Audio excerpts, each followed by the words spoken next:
All right, everybody, today we're going to be talking about polynomial functions. I'm going to zoom in on problem number 1. All right, on problem number 1, it tells us to do two different things. Problem number 1 tells you to state the degree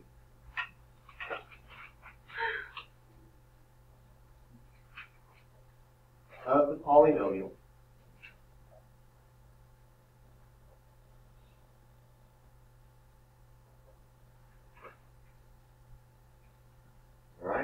and then it also asks you to tell me what is the leading coefficient. All right? Now this right here is not a polynomial expression. It's actually two binomials.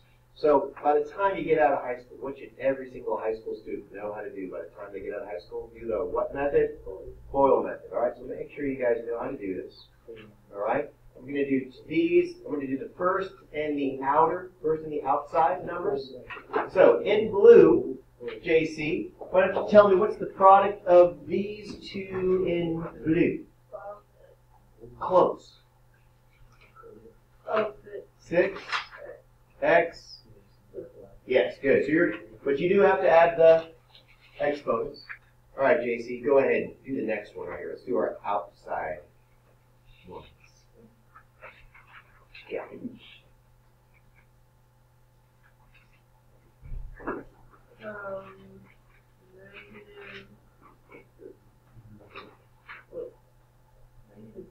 Nope. Sorry, I was trying to give you negative 27, because 3 times negative 9 is negative 27. I'm sorry. Hey, that's a common mistake. It's all right. Well, what do we have to attach to that negative 27? We still have to attach the x squared. We're going to have the x squared right there. Now I'm going to move over to my inside terms. Here's my inside terms right there. So keep going. I think you got this one. That's right. I'm going to put the 2x squared directly underneath the negative 27x squared because they are exactly like terms. And the last one, negative. Very good. Minus. Now what we're going to do is we're going to add everything together. Really the only thing we can add together are these two. Right? So what's our final answer as a polynomial expression? X to the fourth minus 25x squared. That's correct. All right. Now, right here, this together, everybody, is a polynomial. All right? Technically, it's a trinomial. All right? 3 different monomials. That's a monomial. That's a monomial. That's a monomial. So what you do to find the degree, everybody? The degree is the highest degree of any particular monomial. So look at the highest exponent of any particular monomial. The highest exponent. 4. So the degree, everybody, the degree of this particular polynomial is the degree of 4. So that's your first answer. That's the highest exponent in the polynomial. Then it says, what is the leading coefficient? Which means, all right, you look for the highest exponent, then you look for the number that leads the term with the highest exponent. And the leading term is? So my leading coefficient is a... Okay, I got the 4 because that right there, this is the highest exponent in the whole problem. So that's why I got the 4. That's the degree of the polynomial. And the leading coefficient of the polynomial is simply the number 6. Now, why did we have to multiply first to get that? Because this was not a polynomial. This was a binomial. This was a binomial together, but together with their product is this polynomial expression. The next one will be pretty easy. Just go over here to number 2.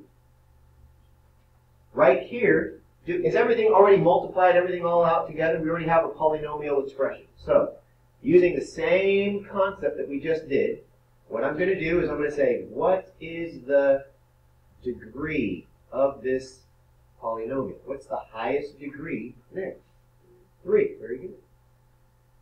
So our degree of this is a 3. What is the leading coefficient? Now, not the leading doesn't mean the highest number. Leading means the number that goes with the highest degree. What's our leading coefficient? 1/5. So our leading coefficient, everybody, is 1/5. The coefficient is simply the number that's in front of a variable.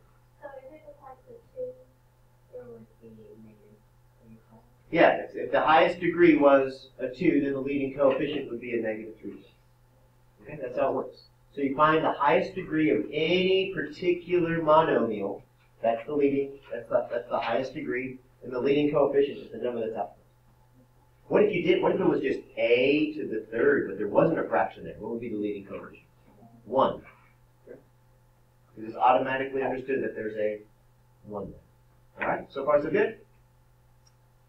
Now, what I'd like you to do next is we're going to go down to number 4. And what I'd like you guys to do is I'd like you guys to put number 4 into your journal, please, okay? Number 4 exactly as it appears in your journal. Alright, problem number 4. I want you to understand, this right here means P of X. This is what's called function notation. Right, function notation. This is the common notation you will see when you go to college. Everything will be in function notation. It will be f of x, g of x, h of x. This is p of x, okay? It asks us in problem number 4 to evaluate this when x is not an x. It's actually a, hold on, let's look, negative 2. So right here, we're going to say, what is p of negative 2? So this is what I want you to do. Wherever you see an x in your journal, I want you to open up a parentheses, and I want you to plug in a negative 2 where there was an x. I'm going to write this out, and then you guys can write it down and see if it makes sense.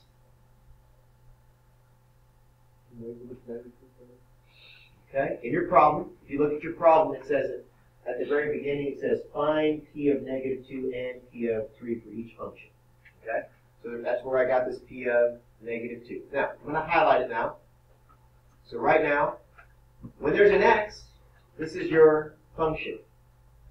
But I'm asking you to evaluate, what is this going to be when x is a negative 2? So I'm just plugging in negative 2 wherever there is a value for x. So I'm going to do everything individually.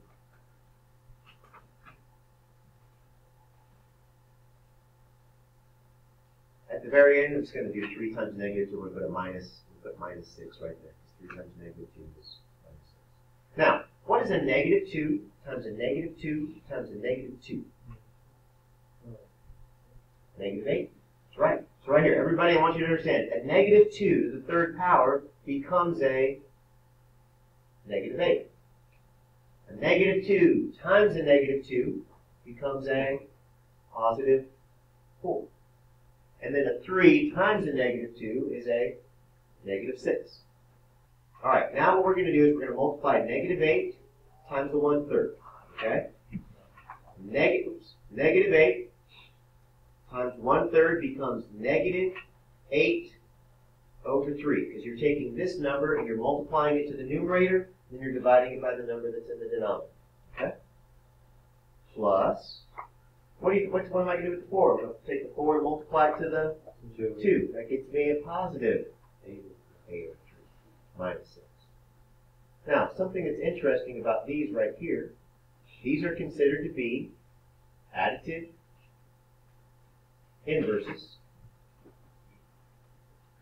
And what do additive inverses always add up together to equal? 0. So this becomes, right here, this becomes a 0. Then we have a minus 6. So our final answer, everybody, is a negative 6. So what I'd like you to put, after you write this in your journal, what I'd like you to put on your paper is p of negative 2 equals negative 6.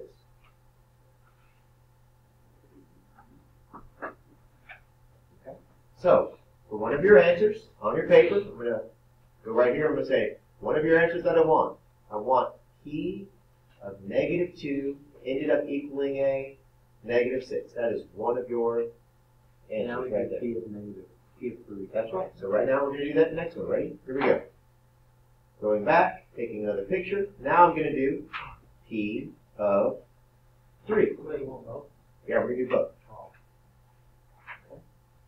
So this time, I'm setting everything exactly the way I set up the other one. But the only difference is what? The only difference is Yeah, instead of negative 2, it's 3. It's the only difference. The reason we do more than one is your brain needs to see a pattern more than once for it to understand what's going on. Okay?